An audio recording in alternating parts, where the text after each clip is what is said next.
Français parlent aux Français.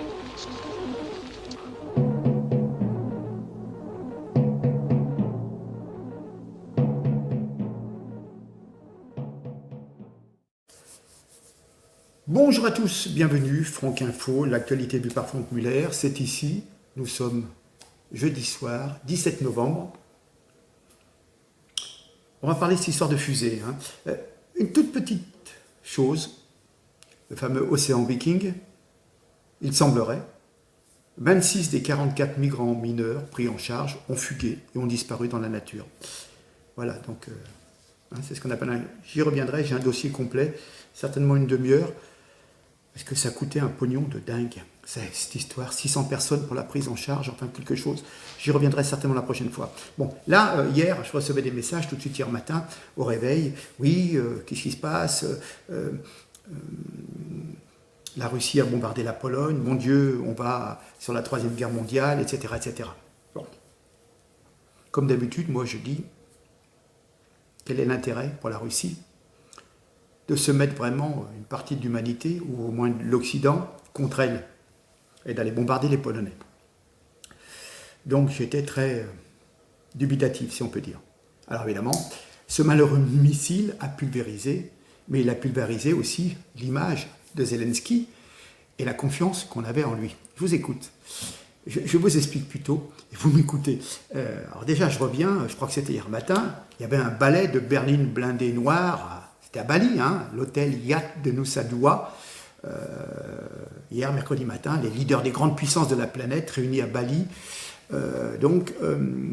pour le sommet du G20, ont retrouvé en urgence le président américain Joe Biden pour coordonner leur réponse, enfin pour prendre les ordres évidemment, pour la chute donc mardi après-midi en Pologne d'un missile de fabrication russe, qui a fait 2 morts malheureusement. Ils ont bouleversé leur agenda, les dirigeants français, canadiens, japonais, les autres membres du G7 ont fait le point pendant 1 heure avec le chef de l'État américain. Et ils ont opté pour une posture de prudence, pas de précipitation. Là, pour une fois, bien. Ils hésitent à faire porter le chapeau à la Russie, qui n'a rien à gagner à bombarder la Pologne. Voilà, tout à fait. Toujours se demander à qui profite le crime. C'est comme l'histoire des explosions des gazoducs au large de la Norvège. Ce n'est pas l'intérêt de la Russie d'aller se saborder ces gazoducs. Bon. Donc on n'en parle plus. Les services secrets, peut-être britanniques ou américains, ont fait exploser, mais eux, ils ont le droit, c'est le camp du bien, vous comprenez? Oui, bon, d'accord.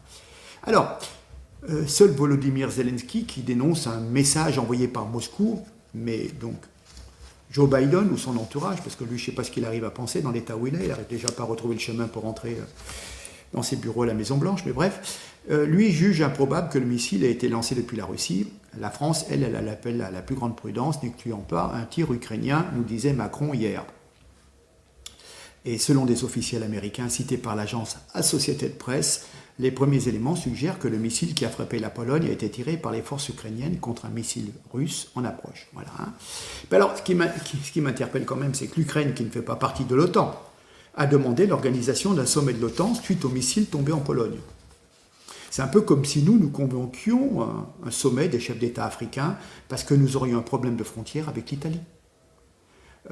J'ai l'impression que la cocaïne est bien montée au cerveau de Zelensky, le clown, et qu'il ne sait plus du tout ce qu'il fait. Et puis maintenant, on s'aperçoit que c'est quasiment une certitude que ce missile est ukrainien. Du coup, l'OTAN pourra peut-être commencer à le lâcher. Parce que, comment peut-on encore avoir confiance dans la parole et les intentions du président ukrainien? Il nous a raconté des bobards pour cette histoire de missile. Il ne voulait pas reconnaître que c'était un malencontreux accident, de missiles antimissiles tirés par ses troupes. Bref. Depuis des mois, Zelensky cherche à étendre la guerre sur le périmètre de l'Union européenne. Il entend élargir le théâtre d'opération de cette guerre. Il ne cesse de réclamer des soutiens financiers et des armes lourdes aux pays occidentaux dans un jusqu'au-boutisme dangereux. Depuis des mois, le président Zelensky ne fait preuve d'aucune retenue, d'aucune rationalité, d'aucune sagesse. Depuis des mois, il alimente l'escalade, manipule l'opinion occidentale, exploite les émotions dans toutes les grandes instances internationales.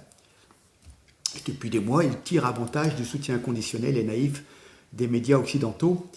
Mais bon, ça va peut-être changer. Hein. La conduite de la guerre est quelque chose de sérieux.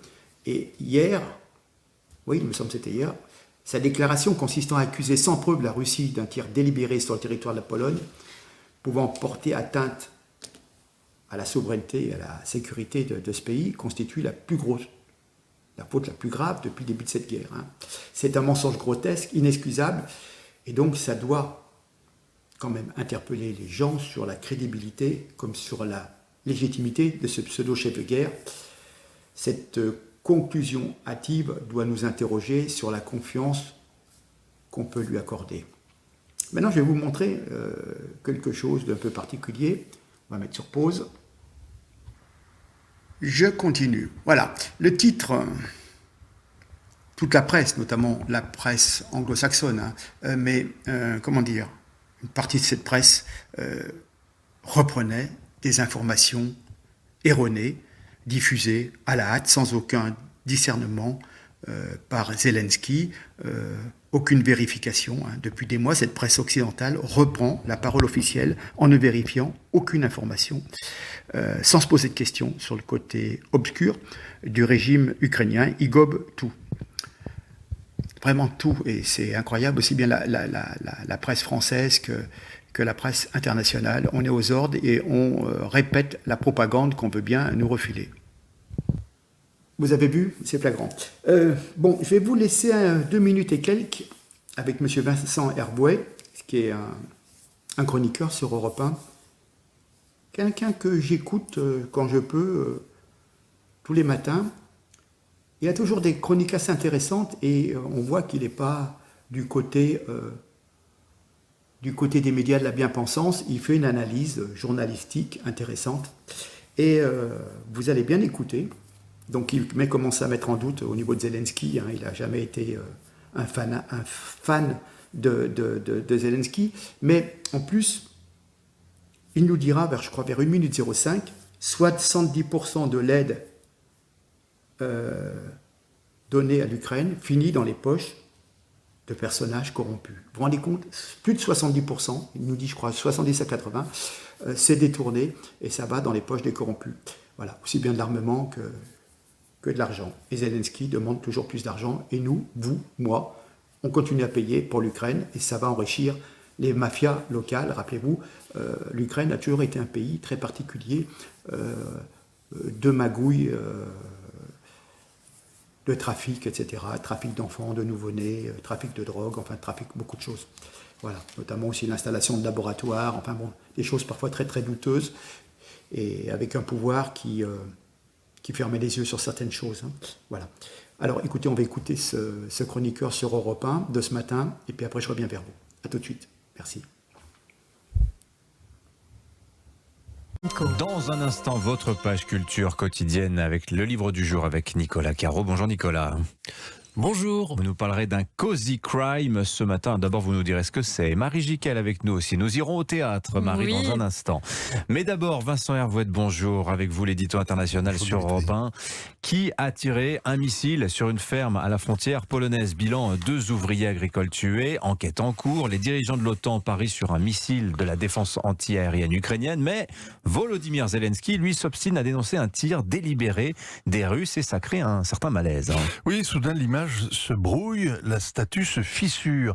Depuis 9 mois, les dirigeants occidentaux se gardaient de critiquer publiquement Volodymyr Zelensky, la presse aussi. Même quand Vogue publie ses photos glamour au palais avec sa femme et la guerre en fond de décor, on lui passe cette faute de goût. Même quand le New York Times révèle que ces tueurs ont voulu assassiner un intellectuel en Russie, Alexandre Douguine, l'ont raté et ont tué sa fille Doria, personne ne lui reproche ce terrorisme d'État. Même quand CBS révèle que 60 à 70% de l'aide accordée à l'Ukraine finit dans la poche des corrompus, personne ne lui demande de compte. Pourquoi?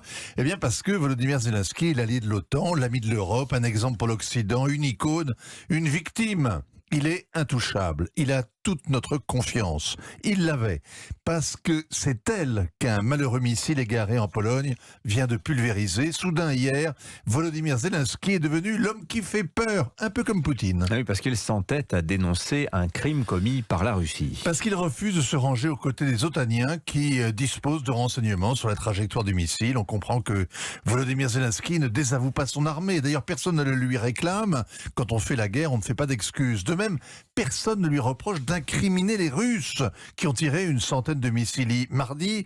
Hier, le Parlement polonais a fait 2 minutes de silence en mémoire des premières victimes polonaises de la guerre d'agression de la Russie en Ukraine. Autrement dit, même si le missile est ukrainien, la responsabilité est russe. Non, le problème, c'est que Volodymyr Zelensky exige l'accès aux cratères, aux débris de l'engin, aux données collectées par les enquêteurs. C'est qu'il doute de la bonne foi de l'OTAN et ce faisant, il défie ses alliés. Il les soupçonne de cacher la vérité par peur de l'engrenage. Oui, parce que l'objectif de Volodymyr Zelensky, son espoir, c'est d'impliquer davantage l'Europe dans la guerre. Et c'est légitime. Volodymyr Zelensky n'est pas va-t-en-guerre, il est déjà en guerre. Avec l'OTAN, le fossé se creuse. Washington refusait déjà de lui fournir l'artillerie nécessaire pour porter le fer en Russie. Hier, un pas de plus a été franchi. Le chef d'état-major Milley et le secrétaire de la Défense américain ont tenu une conférence de presse solennelle pour dire qu'il serait fort improbable que l'Ukraine parvienne de sitôt à reprendre l'intégralité de son territoire. Traduction, les États-Unis s'arrêtent à Kherson. Ils ne soutiendront pas une offensive en Crimée. Ils ne peuvent pas imposer aux Ukrainiens la négociation et l'abandon d'une partie de leur territoire, mais la pression va être de plus en plus forte. Si Volodymyr Zelensky s'obstine, il finira mal. Ce ne serait pas le premier comédien à lasser son public et à tomber du piédestal. Signature Vincent Hervouette. Merci Vincent. 7h46. Vous avez vu, hein, c'est flagrant. Bon, ça vous fait une opinion. Ce monsieur, c'est pas un complotiste. Voilà, hein, c'est quelqu'un quand même qui a de la bouteille et qui sait de quoi il parle, qui est un spécialiste, en fin de compte, de l'international. Alors, je vais revenir. Macron, Trudeau. Comment dire? Malheur au royaume dont le prince est un enfant. Je crois que c'est dans la Bible. On s'aperçoit de plus en plus que l'Occident suscite le mépris. Le plus sûr moyen de se faire un ennemi, c'est de raconter publiquement les confidences qu'il vous a faites, dès qu'il a le dos tourné. Rappelez-vous, c'est valable pour les chefs d'État, Macron a perdu tout crédit international en dévoilant ses conversations avec Poutine. Hein, il a fait le malin, il s'est fait filmer, etc. Les Canadiens ne sont pas mieux lotis avec Justin Trudeau. Même topo que Macron, même inexpérience, même arrogance, même narcissisme, ce besoin de se montrer, même mépris de ses concitoyens et de la démocratie, même soumission à la mafia américaine, européenne, et puis cette servilité devant les médias, ce qu'on appelle mainstream, les médias du système. Justin Trudeau a cru bon, comme Macron, de jouer les marioles en racontant à la presse sa conversation en tête-à-tête tenue quelques heures auparavant avec le président chinois en personne. La gaffe est énorme, encore plus énorme que Macron avec Poutine. C'est un Asiatique, c'est le président chinois. Quelque part, c'est le fils du ciel, élevé dans le confucianisme. Il faut toujours respecter les plus âgés que soi et leurs paroles. C'est dans la mentalité orientale. Et donc, il me semble, à la traduction, que les commérages sont des marques d'irresponsabilité typiques des concubines ou des eunuques. Xi Jinping a traité Trudeau comme un écolier mal dégrossi. Voilà, vous pouvez retrouver la vidéo, elle est, je crois, en anglais. Voilà. Donc après l'incident causé par Macron vis-à-vis de Poutine, celui de Trudeau vis-à-vis de Xi Jinping continue à donner au monde l'image d'un Occident en pleine décomposition, comme dit la Bible. Malheur au royaume dont le prince est un enfant. Et puis, voyez, pour ces gens, nous sommes tous maintenant devenus des dépravés, avec tout ce qu'on peut voir, le wokisme, les choses LGBT, les trafics d'enfants, certains mariages, etc., etc. Je ne porte pas de jugement, moi, en tant que Français, mais comprenez que pour une bonne partie de la population mondiale, on est tombé quand même... Regardez parfois des défilés de mode où vous voyez des mannequins masculins en jupette, enfin avec des trucs d'un ridicule, je veux dire. On me donnerait 10 000 €, je ne le ferais pas, quoi. Enfin bon, c'est incroyable. Voilà. Écoutez, j'ai terminé. On a passé un petit moment ensemble. Voilà. Important de savoir, cette histoire de fusée, ne vous inquiétez pas. C'est du pipeau. Mais quelque part, on a fait beaucoup de choses sur ces fusées russes. Mais évidemment, une partie de l'armement ukrainien, c'est aussi des missiles russes qui étaient en stock dans leur armement. Mais n'était-ce pas un moyen d'éviter qu'on parle de Trump? Parce que Trump a annoncé le même jour sa prochaine candidature pour les futures élections 2024, oui, je crois. Voilà, hein. Donc il sera un des candidats républicains. Je crois qu'il y aura un plus jeune qui s'appelle DeSantis, je crois, il me semble. Voilà, mais comme par hasard, en faire diversion pour le commun du peuple, qui n'est pas trop au courant des infos, Trump, c'est de l'histoire passée. Il a été battu. Ils ne savent pas qu'il entretient toujours son activité politique et que il est quand même favori au Parti républicain, bien que concurrencé maintenant. Et puis, bon, il a un relatif, on va dire, un demi-échec ou un demi-succès du Parti républicain dans les dernières élections de la semaine dernière. Enfin, c'est bizarre quand même. Ils mettent 5 ou 6 jours pour compter les voix aux États-Unis, pour 30 000 voix, des choses comme ça. À force de magouiller les résultats, ça plus ils en sont. Enfin, il y a des choses qui sont quand même très spécifiques au système électoral américain. Une façon de compter sur certains États, certaines espèces de cantons et tout. C'est assez particulier. Puis ils ont des machines à voter, des votes par correspondance. Tout le monde a le droit de voter, même les non-américains. Enfin bon, il y a des trucs, parfois vous apercevez qu'il y a des choses qui sont distribuées pour que les gens votent dans un certain sens. Enfin bon, c'est une autre histoire, mais c'est pas le vote en France. Quoique en France, je pense qu'il y a eu certainement certaines magouilles aussi. Les résultats sont parfois tellement surprenants. Mais bon, c'est un autre débat, c'est un autre sujet. Nous aurons peut-être l'occasion d'y revenir. Sur ce, écoutez, nous sommes jeudi soir. Il se fait très tard. Je vais essayer de programmer cette vidéo de l'Assemblée, de faire le montage, pour que vous puissiez la voir assez rapidement. En tous les cas, je vous salue, je vous remercie. Partagez, s'il vous plaît, commentez. Si vous pouvez nous aider financièrement, c'est pas plus mal. Et voilà, et je vous dis à très très bientôt, si Dieu veut. Allez, merci, au revoir.